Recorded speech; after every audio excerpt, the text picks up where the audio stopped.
এই বাংলাদেশ সরকারকে তারা জড়িত করে উপদেষ্টাদেরকে দোষী সাব্যস্ত করার জন্য তারা ষড়যন্ত্র করে হক্কানি উলামায়ে কেরামের উপর ঢাকা টঙ্গী ইজতেমার ময়দানের মধ্যে তারা আক্রমণ করেছে, যাদেরকে আমরা পরিষ্কারভাবে বলতে পারি সাতপন্থী লোক যারা রয়েছে তারা কিন্তু সন্ত্রাসী বাহিনী, তারা কিন্তু প্রকৃত মুসলমান হতে পারে না। চিল্লায় বলেন কথা ঠিক না বেটে? কেন হতে পারে না? সাদ সাহেবের কিছু আকীদা রয়েছে, যেই আকীদার কথা শুনলে আপনি সাধারণ মুসলমান, আপনার শরীর গরম হয়ে যাবে, আপনি তাকে মারার জন্য প্রস্তুত হয়ে যাবেন।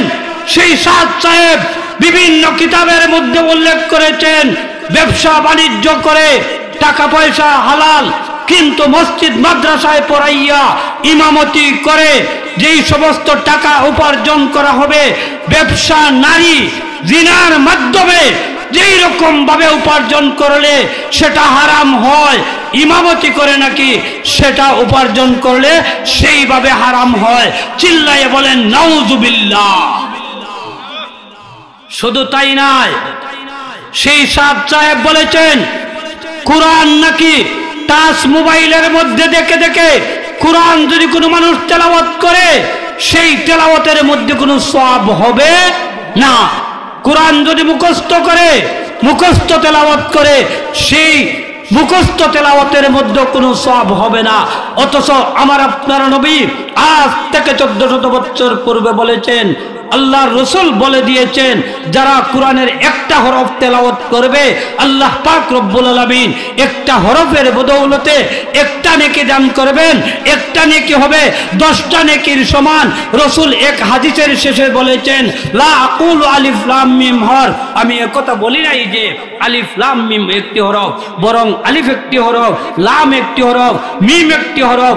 অতএব তোমাদের মধ্যে যে বা যারা শুধুমাত্র আলিফ লাম মিম তেলাওয়াত করবে তাদের আমলনামার মধ্যে 30টি নেকি দান করা হবে। আরো জোরে বললেন না সুবহানাল্লাহ। অথচ সাদ সাহেব বলতেছেন কোরআন মুখস্থ করে পড়লে কোনো সওয়াব হবে না, না বুঝিয়া পড়লে কোনো সওয়াব হবে না। আপনারা বলেন তো দেখি, আপনারা এখানে বসা যারা আছেন আপনারা সবাই কি কোরআন বুঝেন? সবাই তো কোরআন বুঝেন না, তাহলে সওয়াব হবে না। উনি যে বলেছেন এটা হলো তার ভ্রান্ত আকীদার আরেকটি কারণ। এইরকম ভাবে শত শত কারণ রয়েছে। এই সাতপন্থীর লোকেরা আমাদের বাংলাদেশে ঢাকা টঙ্গী ইজতেমার মধ্যে শরণবনা মুসলমানদেরকে হকপন্থী মুসলমান যারা রয়েছে, জুবায়ের পন্থী মুসলমান যারা রয়েছে, ইলিয়াস পন্থী মুসলমান যারা রয়েছে, অর্থাৎ আল্লাহর রাসূল থেকে যেই তবলিগ এসেছিল, হযরত ইলিয়াস রাহমাতুল্লাহ আলাইহি যেই তবলিগের সূচনা করেছিলেন, যেই তবলিগের সূচনা রাসূল হাদিসের মাধ্যমে বলে দিয়েছেন, বাল্লিগু আন্নি ওয়ালাউ আয়া, আমার পক্ষ থেকে যদি তোমরা একটা কথাও শুনো সেই কথাটা অপরের কাছে তোমরা পৌঁছিয়ে দাও।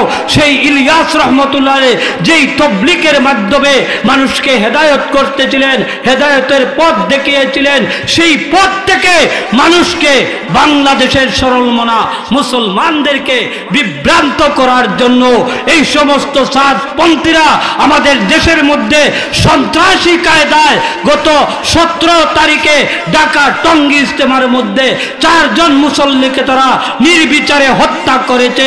এই সমস্ত হত্যার বিচার এদেশের মধ্যে হতে হবে।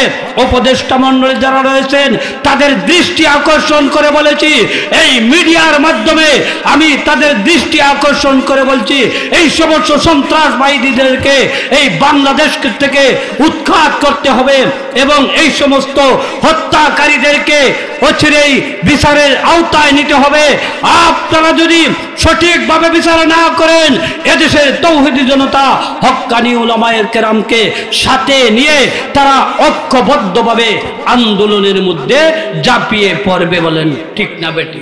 আলহামদুলিল্লাহি ওয়া কাফা ওয়া সালামুন আলা ইবাদিহিল্লাযীনা ইসতাফা।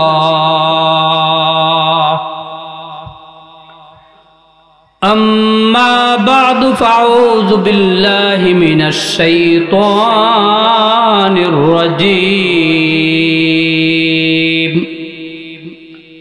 بسم الله الرحمن الرحيم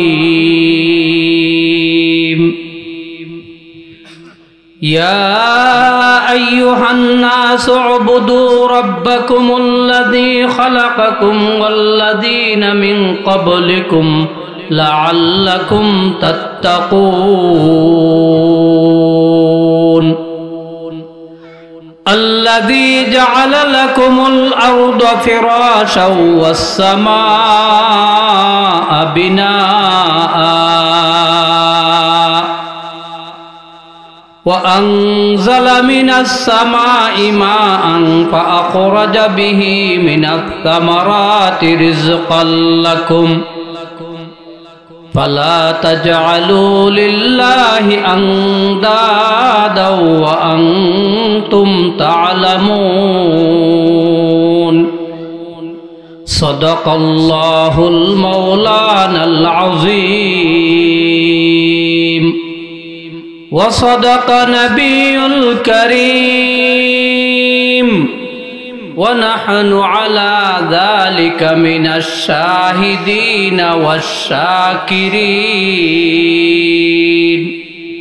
والحمد لله رب العالمين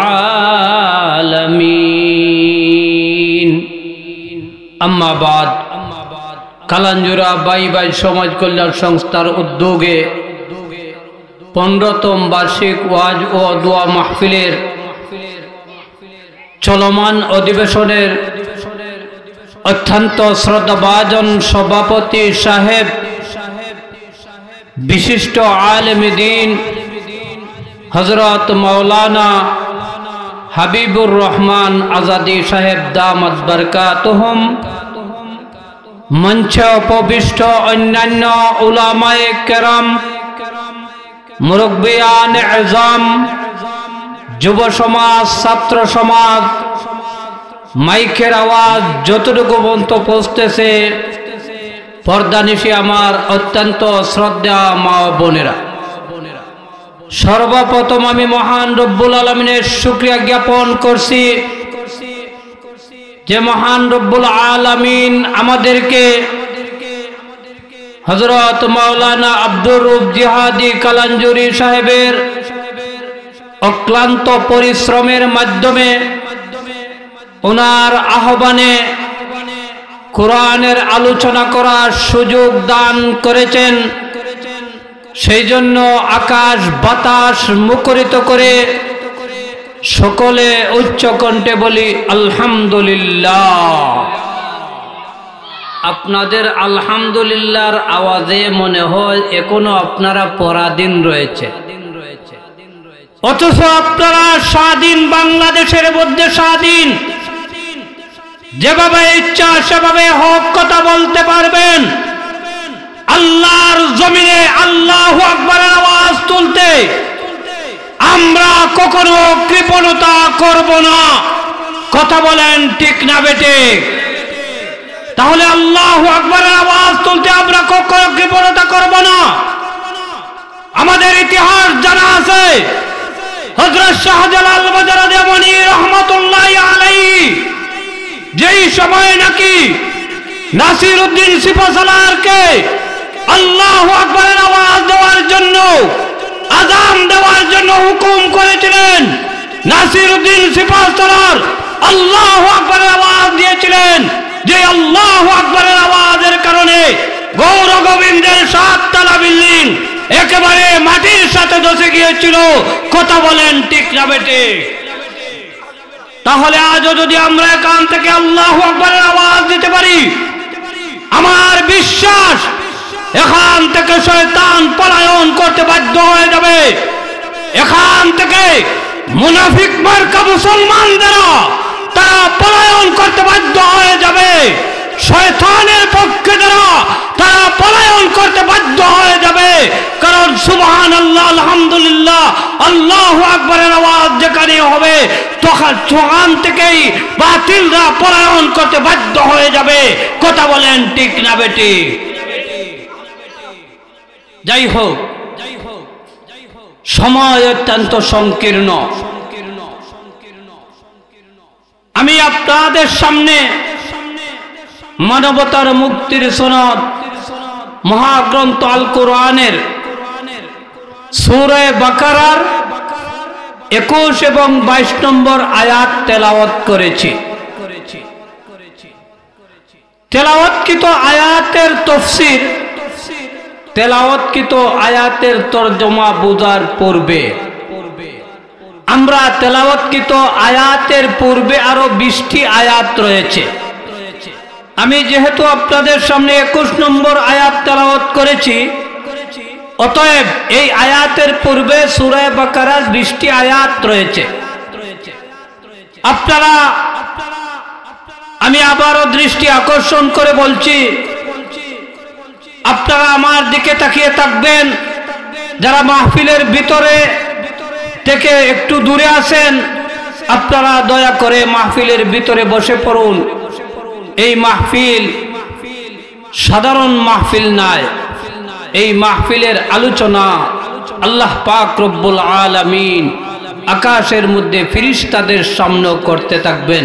কথা বলেন ঠিক না ব্যক্তি? আমার আলোচনার পাকে পাকে সুবহানাল্লাহ, আলহামদুলিল্লাহ, আল্লাহু আকবারের প্রয়োজন হলে কারা কারা জোরে সুরে বলতে প্রস্তুত রয়েছেন? একটু হাত তুলে আমাকে দেখাতে হবে। হাতটা উপরে রাখবেন, আমি আপনাদেরকে এই মুহূর্তে পরীক্ষা করব। নারে তাকবীর! আরো জোরে নারে তাকবীর! এবং আজকের আলোচনাটা সুন্দর হোক, সেটা আপনারা চান কিনা চান না? সবাই আওয়াজ দিয়ে বলেন চান কিনা চান না? তাহলে আপনারা এদিক সেদিক তাকাবেন না, আপনারা আমার দিকে তাকিয়ে থাকবেন।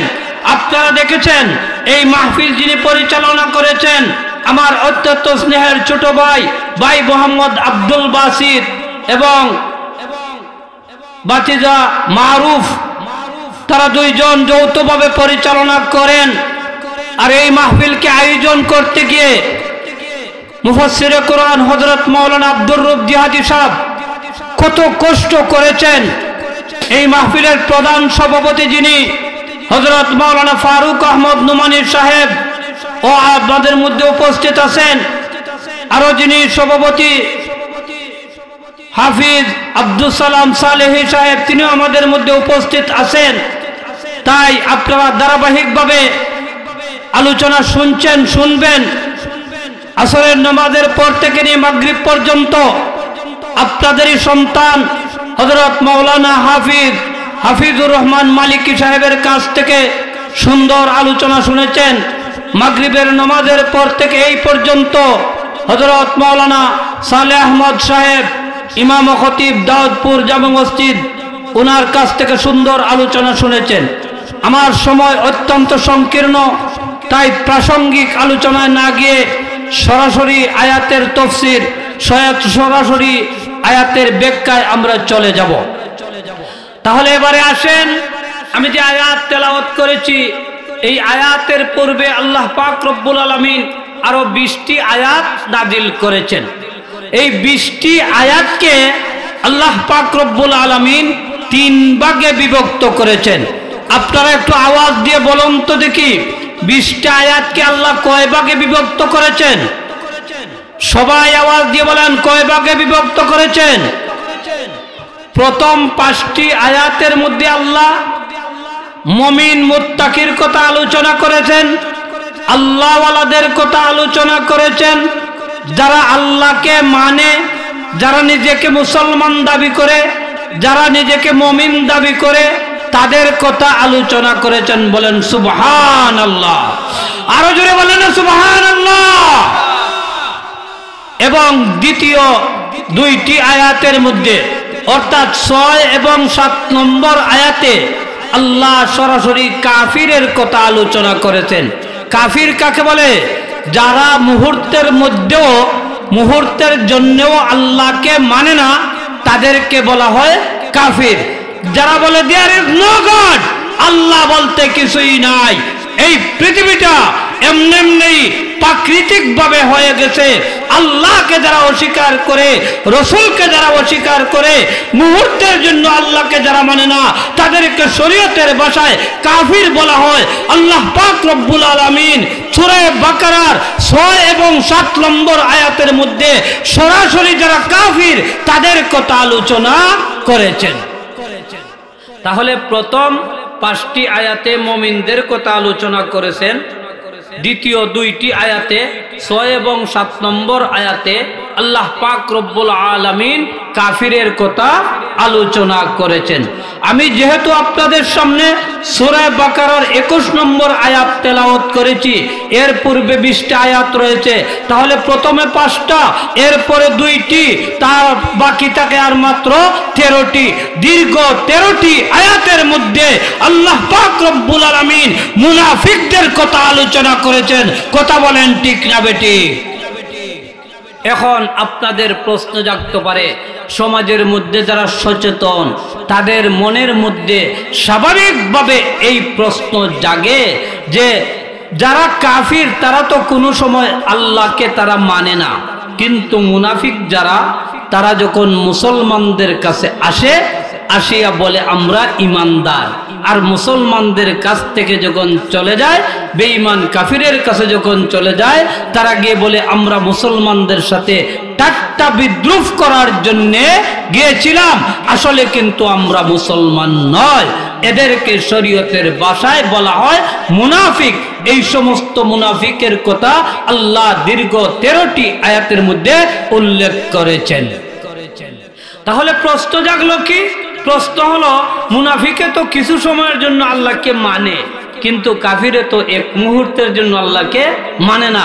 যুক্তি ধরে যে কাফিরের কথা আল্লাহ বেশি বেশি আলোচনা করতেন, মুনাফিকের কথা কম আয়াতে আলোচনা করতেন, এটা হলো আমাদের যুক্তি। সাহাবায়ে কেরামের যুগেও এইরকম ভাবে প্রশ্ন করা হয়েছিল। আব্দুল মাজিদ দরিয়াবাদী রহমতুল্লাহি আলাইহির যুগেও এইরকম প্রশ্ন করা হয়েছিল। হাকিমুল উম্মত আল্লামা আশরাফ আলী থানভী রহমতুল্লাহি আলাইহির খলিফা ছিলেন আব্দুল মাজিদ দরিয়াবাদী রহমতুল্লাহি আলাইহি। তিনি প্রাথমিক যুগে বামপন্থী রাজনৈতিকবিদ ছিলেন, কিন্তু এক সময় তার মনের মধ্যে জাগ্রত হলো আমি ডানপন্থী রাজনৈতিকবিদ হব, অর্থাৎ আমি আল্লাহওয়ালা হব। মুসলমান যেই দিকে, উলামায়ে কেরাম যেই দিকে, সেদিকে আমি থাকবো, বাতিল পন্থায় আমি থাকবো না। সেই কথা যখন তিনি উল্লেখ করলেন, তিনি দেওবন্দ মাদ্রাসায় ভর্তি হলে টাইটেল পাস করলেন। অবশেষে হাকিমুল উম্মত আল্লামা আশরাফ আলী থানভী রাহমাতুল্লাহ আলাইহির কাছে তিনি লেখাপড়া করে তাফসীর গ্রন্থ লিখলেন। তিনি লেখাপড়া করে উচ্চ দরজার একজন মুফাসসির হলেন। মুফাসসির হওয়ার পরে তিনি একটা কিতাব লিখেছেন, সেই কিতাবের নাম দিয়েছেন তাফসীরে মাজিদি। এই তাফসীরে মাজিদির মধ্যে এই প্রশ্নের জবাব আল্লামা আব্দুল মাজিদ দরিয়াবাদী রহমতুল্লাহ আলাইহি লিখেছেন যে আল্লাহ কেন মুনাফিকের কথা 13 আয়াত আর কাফিরের কথা কেন আল্লাহ 2 আয়াতের মধ্যে উল্লেখ করেছেন। এর জবাব আব্দুল মাজিদ দরিয়াবাদী রহমতুল্লাহি আলাইহি তিনি তার কিতাব তাফসীরে মাজিদির মধ্যে উল্লেখ করেছেন।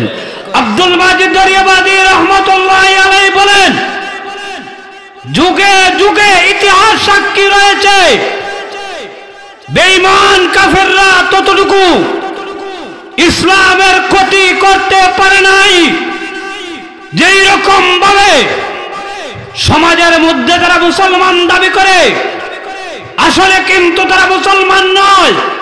যাদেরকে আল্লাহর ভাষায় মুনাফিক বলা হয়, এই সমস্ত মুনাফিকের মাধ্যমে ইসলামের যতটুকু ক্ষতি হয়েছে, সরাসরি যারা আল্লাহকে মানে না তাদের পক্ষে ততটুকু ক্ষতি করতে পারে নাই, অর্থাৎ কাফিররা ততটুকু ক্ষতি করতে পারেন নাই।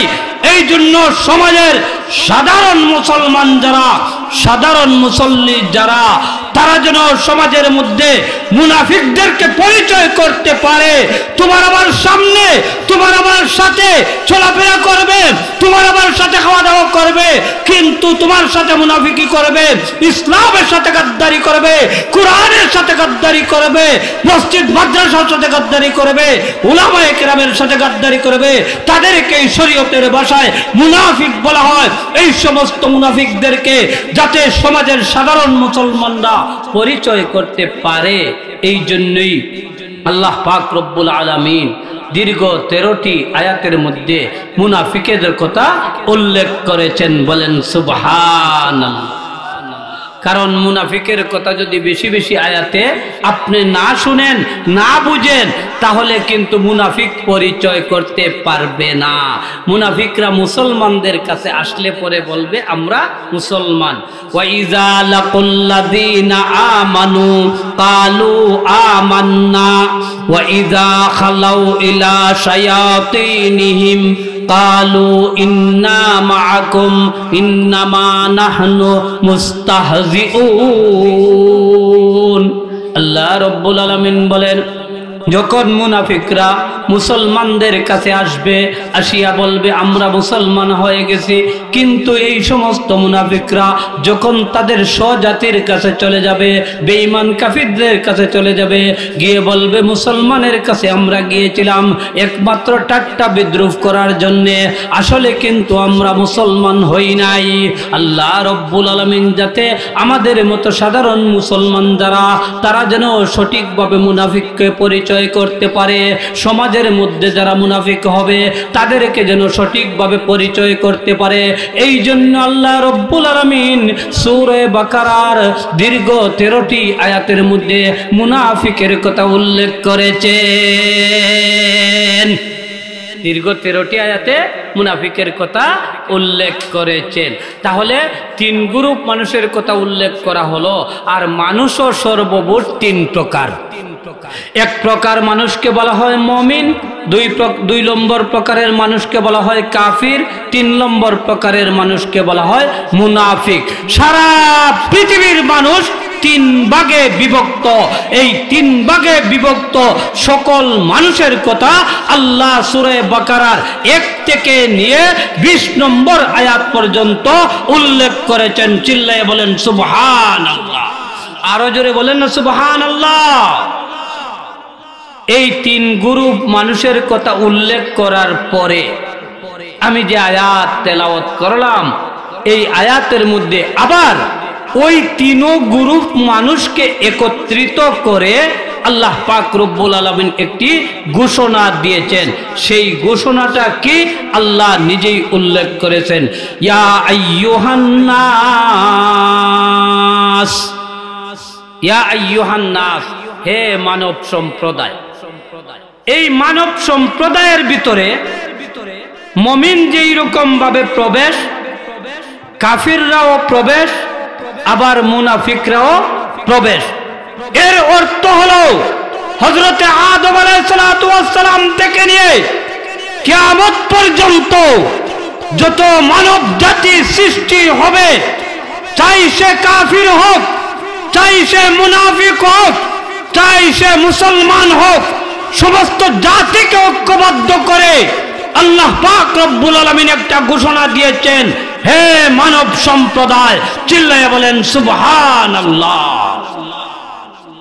মানব সম্প্রদায় বলে আল্লাহ কি উল্লেখ করেছেন, উবুদু রাব্বাকুম, তোমরা তোমাদের রবের ইবাদত করো। আপনারা একটু আওয়াজ দিয়ে বলুন তো আমাদের রবকে।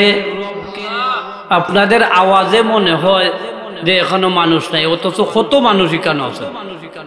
আপনাদের রবকে, আপনাদের হায়াতের মালিককে, মৌতের মালিককে, এই আসমানের মালিককে, জমিনের মালিককে, আল্লাহর দেওয়া জমিনের মধ্যে বসবাস করবে, আল্লাহর দেওয়া আকাশের নিচে থাকবে, আল্লাহর ইবাদত করবে না, সেটা কখনো হতে পারে না।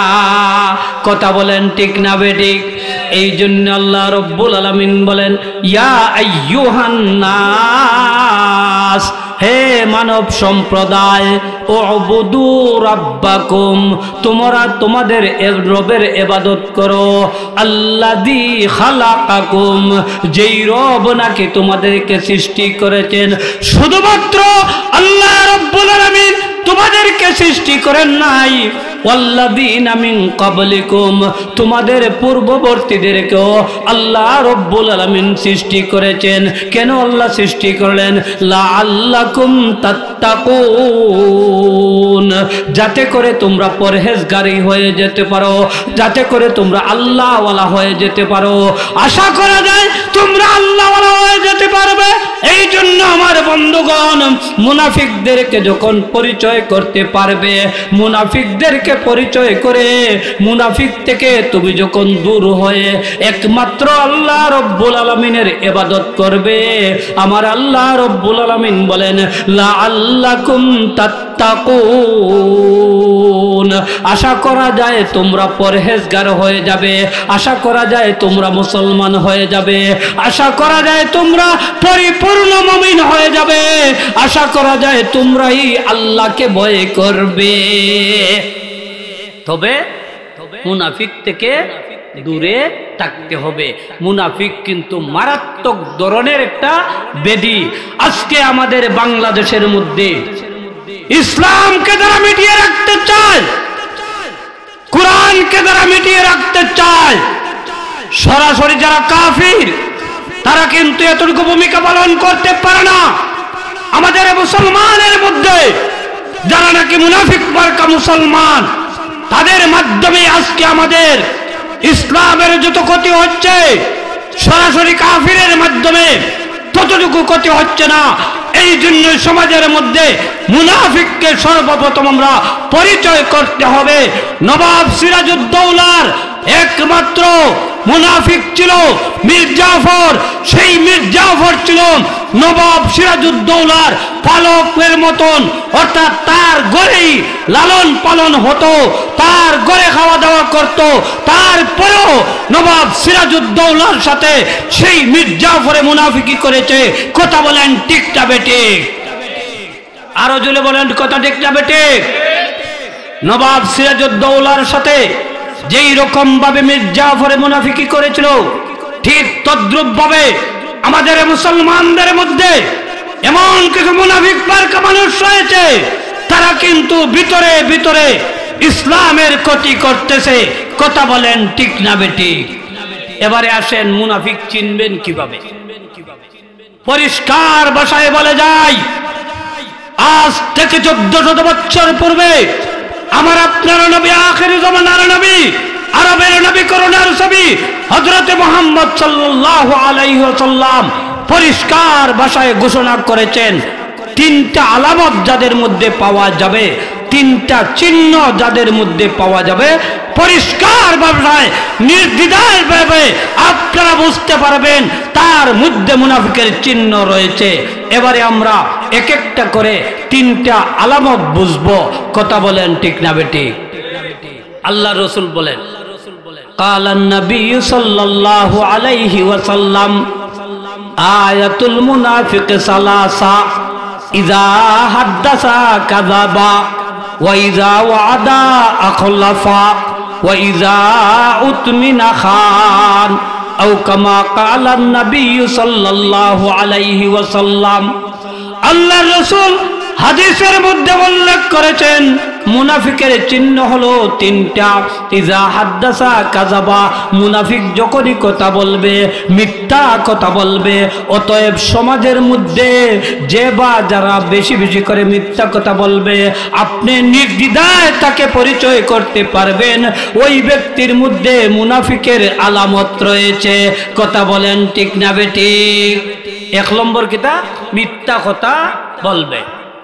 দুই নম্বর, ওয়াইদা ওয়াদা আখলাফা, এই মুনাফিক মার্কা মানুষ যখন কোন মানুষের সাথে ওয়াদা করবে, আখলাফা, এই ওয়াদা খেলাফি করবে।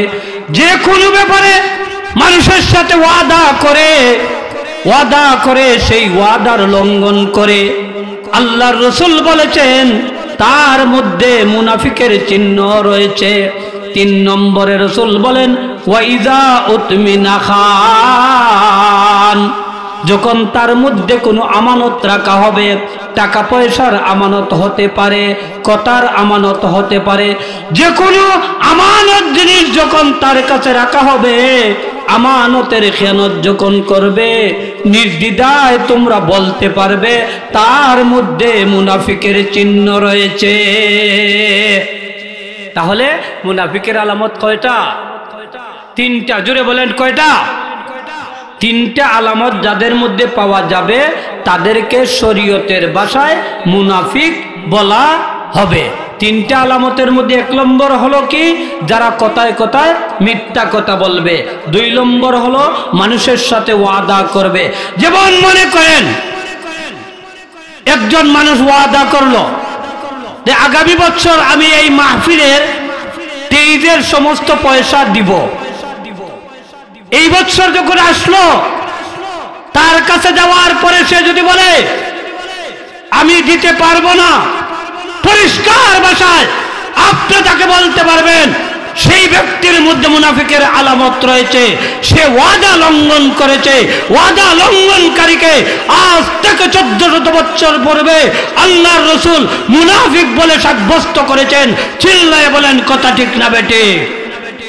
এই রকম ভাবে আপনার কাছে আমানত রাখা হলো, আপনি তার কাছে আমানত রাখলেন, আমানতের টাকা সে ব্যক্তি খিয়ানত করলো, তার মধ্যে মুনাফিকের চিহ্ন পাওয়া গেল।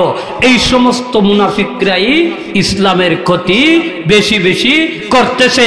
এই জন্য যাতে করে এই মুনাফিকদেরকে পরিচয় করতে পারেন, এই জন্য আল্লাহ দীর্ঘ 13টি আয়াতের মধ্যে মুনাফিকের কথা উল্লেখ করে আল্লাহ পরিষ্কার ভাষায় আমাদের সকল জাতিকে সম্বোধন করে বলেন, ইয়া আইয়ুহান নাস, হে মানব সম্প্রদায়, উবুদু রাব্বাকুম, তোমরা তোমাদের রবের ইবাদত করো, আল্লাযী খালাকাকুম, যেই রব নাকি তোমাদেরকে সৃষ্টি করেছেন, ওয়াল্লাযীনা মিন ক্বাবলিকুম, যেই রব নাকি তোমাদের পূর্ববর্তীদেরকে সৃষ্টি করেছেন, লাআল্লাকুম তাত্তাকুন, যাতে করে তোমরা আল্লাহওয়ালা হয়ে যেতে পারো, যাতে করে তোমরা তাকওয়াওয়ালা হয়ে যেতে পারো।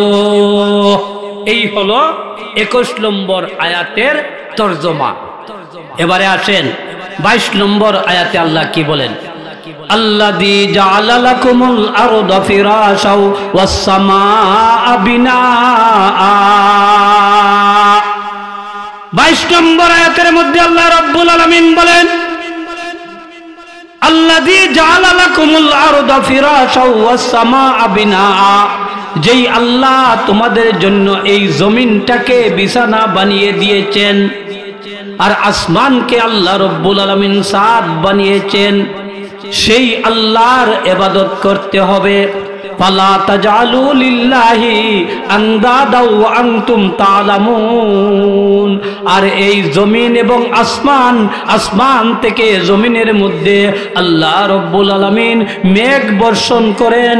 আমার আল্লাহ রব্বুল আলামিন বলেন, মিনাস সামারাত, আল্লাহ রব্বুল আলামিন এই জমিন থেকে তোমাদের খাদ্যের জন্য আল্লাহ পাক রব্বুল আলামিন জমিন থেকে তোমাদের ফলের ব্যবস্থা করেন, তোমাদের রিজেকের ব্যবস্থা করেন।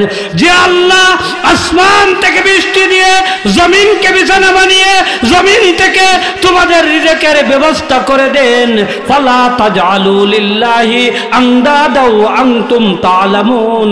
অতএব হে আমার বান্দা এবং বান্দিরা, তোমরা জানিয়া বুঝিয়া ইচ্ছাকৃতভাবে আমি আল্লাহর সাথে কাউকে শরীক করবে না।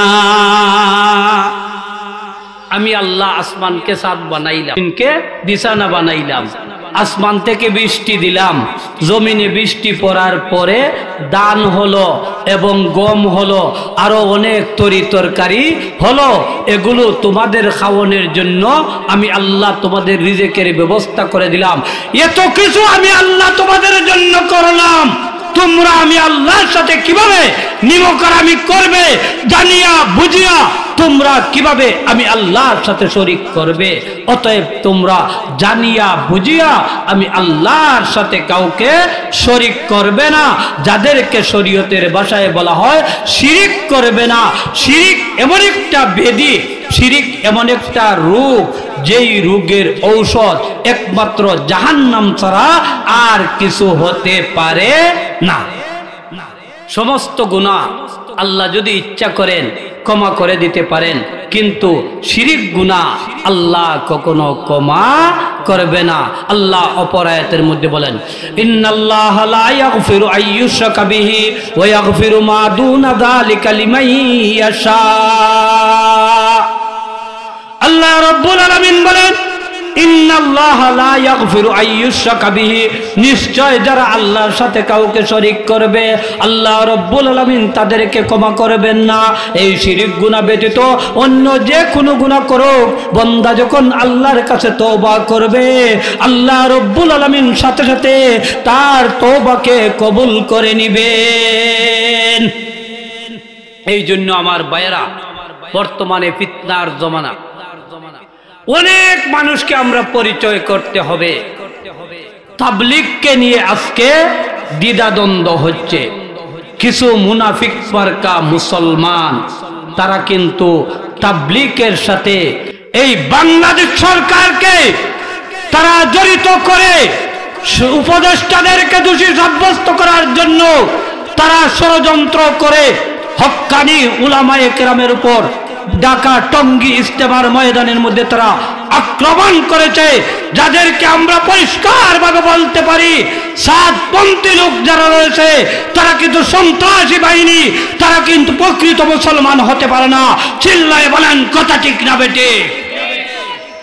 কেন হতে পারে না? সাত সাহেবের কিছু আকীদা রয়েছে, যেই আকীদার কথা শুনলে আপনি সাধারণ মুসলমান, আপনার শরীর গরম হয়ে যাবে, আপনি তাকে মারার জন্য প্রস্তুত হয়ে যাবেন। সেই সাদ সাহেব বিভিন্ন কিতাবের মধ্যে উল্লেখ করেছেন ব্যবসা বাণিজ্য করে টাকা পয়সা হালাল, কিন্তু মসজিদ মাদ্রাসায় পড়াইয়া ইমামতি করে যেই সমস্ত টাকা উপার্জন করা হবে, ব্যবসা নারী জিনার মাধ্যমে যেই রকম ভাবে উপার্জন করলে সেটা হারাম হয়, ইমামতি করে নাকি সেটা উপার্জন করলে সেইভাবে হারাম হয়। চিল্লায়ে বলেন নাউজুবিল্লাহ। শুধু তাই নয়, সেই সাদ সাহেব বলেছেন কোরআন নাকি টাচ মোবাইলের মধ্যে দেখে দেখে কোরআন যদি কোনো মানুষ তেলাওয়াত করে সেই তেলাওয়াতের মধ্যে কোনো সওয়াব হবে না। কোরআন যদি মুখস্থ করে, মুখস্থ তেলাওয়াত করে, সেই মুখস্থ তেলাওয়াতের মধ্যে কোনো সওয়াব হবে না। অথচ আমার আপনার নবী আজ থেকে 1400 বছর পূর্বে বলেছেন, আল্লাহর রাসূল বলে দিয়েছেন, যারা কোরআনের একটা হরফ তেলাওয়াত করবে আল্লাহ পাক রব্বুল আলামিন একটা হরফের বদৌলতে একটা নেকি দান করবেন, একটা নেকি হবে 10টা নেকির সমান। রাসূল এক হাদিসের শেষে বলেছেন, লা আকুলু আলিফ লাম মিম হরফ, আমি একথা বলি নাই যে আলিফ লাম মিম একটি হরফ, বরং আলিফ একটি হরফ, লাম একটি হরফ, মিম একটি হরফ। অতএব তোমাদের মধ্যে যে বা যারা শুধুমাত্র আলিফ লাম মিম তেলাওয়াত করবে তাদের আমলনামার মধ্যে 30টি নেকি দান করা হবে। আরো জোরে বললেন না সুবহানাল্লাহ? অথচ সাদ সাহেব বলতেছেন কোরআন মুখস্থ করে পড়লে কোনো সওয়াব হবে না, না বুঝিয়া পড়লে কোনো সওয়াব হবে না। আপনারা বলেন তো দেখি, আপনারা এখানে বসা যারা আছেন আপনারা সবাই কি কোরআন বুঝেন? সবাই তো কোরআন বুঝেন না, তাহলে সওয়াব হবে না। উনি যে বলেছেন এটা হলো তার ভ্রান্ত আকীদার আরেকটি কারণ। এই রকম ভাবে শত শত কারণ রয়েছে। এই সাতপন্থীর লোকেরা আমাদের বাংলাদেশে ঢাকা টঙ্গী ইজতেমার মধ্যে শরণবনা মুসলমানদেরকে হকপন্থী মুসলমান যারা রয়েছে, জুবায়ের পন্থী মুসলমান যারা রয়েছে, ইলিয়াস পন্থী মুসলমান যারা রয়েছে, অর্থাৎ আল্লাহর রাসূল থেকে যেই তাবলীগ এসেছিল, হযরত ইলিয়াস রাহমাতুল্লাহ আলাইহি যেই তাবলীগের সূচনা করেছিলেন, যেই তাবলীগের সূচনা বিবেচনা রাসূল হাদিসের মাধ্যমে বলে দিয়েছেন, বাল্লিগু আন্নি ওয়ালাউ আয়া, আমার পক্ষ থেকে যদি তোমরা একটা কথাও শুনো সেই কথাটা অপরের কাছে তোমরা পৌঁছিয়ে দাও। সেই ইলিয়াস রহমতুল্লাহ যেই তবলিগের মাধ্যমে মানুষকে হেদায়েত করতেছিলেন, হেদায়েতের পথ দেখিয়েছিলেন, সেই পথ থেকে মানুষকে বাংলাদেশের সরলমনা মুসলমানদেরকে বিভ্রান্ত করার জন্য এই সমস্ত সাতপন্থীরা আমাদের দেশের মধ্যে সন্ত্রাসী কায়দায় গত 17 তারিখে ঢাকা টঙ্গী ইজতেমার মধ্যে 4 জন মুসল্লিকে তারা নির্বিচারে হত্যা করেছে। এই সমস্ত হত্যার বিচার এদেশের মধ্যে হতে হবে। উপদেষ্টা মণ্ডলী যারা রয়েছেন তাদের দৃষ্টি আকর্ষণ করে বলেছি, এই মিডিয়ার মাধ্যমে আমি তাদের দৃষ্টি আকর্ষণ করে বলছি, এই সমস্ত সন্ত্রাসবাদীদেরকে এই বাংলাদেশ থেকে উৎখাত করতে হবে এবং এই সমস্ত হত্যাকারীদেরকে অচিরেই বিচারের আওতায় নিতে হবে। আপনারা যদি সঠিকভাবে বিচার না করেন, এদেশের তৌহিদি জনতা হক্কানি উলামায়ে কেরামকে সাথে নিয়ে তারা ঐক্যবদ্ধভাবে আন্দোলনের মধ্যে ঝাঁপিয়ে পড়বে। বলেন ঠিক না বেটি? আরো জোরে বললেন না ঠিক না বেটি? আরে ভাই, ঈমান মানুষের বাড়ে এবং কমে। ঈমানের 70 থেকে 77টা শাখা প্রশাখা রয়েছে, তাও আমার কথা নয়। রাসূল বলেছেন, আল ঈমানু বিদ'উ ওয়া সাবউনা শু'বা ফাআফদালুহা কাউলু লা ইলাহা ইল্লাল্লাহ ওয়া আদনাহা ইমাতাতুল আযা ওয়াল হায়াউ শু'বাতুম মিনাল ঈমান। ঈমানের 77টা শাখা প্রশাখা রয়েছে। আজকে যদি কোনো বাতিল পন্থীরা মাথাচাড়া দিয়ে ওঠে, আপনি যদি প্রতিবাদ না করেন, যেমন মনে করেন এই এলাকায় যদি কোনো সাতপন্থী তবলিগ করতে চায় আপনার মসজিদে গিয়ে, আপনি যদি তাকে প্রশ্রয় দেন, কাল কিয়ামতের ময়দানে আল্লাহর রাসূলের সামনে জবাব দিতে পারবে না। কথা বলেন ঠিক না বেটি? रसूल से दिन आपका जिज्ञासा करबे, दिन के सूरज डूब रहे हैं तुम लोगों के सामने, रुज हशरे क्या जवाब है मुस्तफा के सामने। दिनेर सूर्य तुम्हारे सामने मिटे गेছে, কিয়ামতের ময়দানে আল্লাহর রাসূলের সামনে তোমরা কি জবাব দিবে? সেদিন কিন্তু আল্লাহর বান্দা এবং বান্দিরা জবাব দিতে পারবে না। অতএব তোমাদের সামনে এখনো সময় আছে। কাদিয়ানীদেরকে যেই রকম ভাবে অমুসলিম ঘোষণা করা হয়েছে, সাতপন্থীদেরকে ঢালাও ভাবে আমরা এখনো অমুসলিম ঘোষণা করি নাই। কারণ কাদিয়ানীরা তো আখির নবী মুহাম্মদ সাল্লাল্লাহু আলাইহি সাল্লামকে তারা মানে না, কিন্তু সাতপন্থীদের এমন কিছু আকীদা বিশ্বাস রয়েছে, যেই আকীদা বিশ্বাস যখনই কোরআন এবং হাদিসের বিপরীতে যাবে তাদেরকে আমরা কাফির বলতে দ্বিধাবোধ করব না। সময় এসেছে তাদের এক একটা ভ্রান্ত মতবাদ আমাদের উলামায়ে কেরাম বিশ্লেষণ করতেছেন। এই জন্য কান থেকে আমি আপনাদেরকে বিনীতভাবে অনুরোধ করছি, আপনাদের কোনো এলাকায়, আপনাদের কোনো মসজিদে এই সাতপন্থী তারা যদি তাবলীগের নামে মসজিদে ঢুকতে চায়, কখনো তাদেরকে ঢুকতে দিবেন না।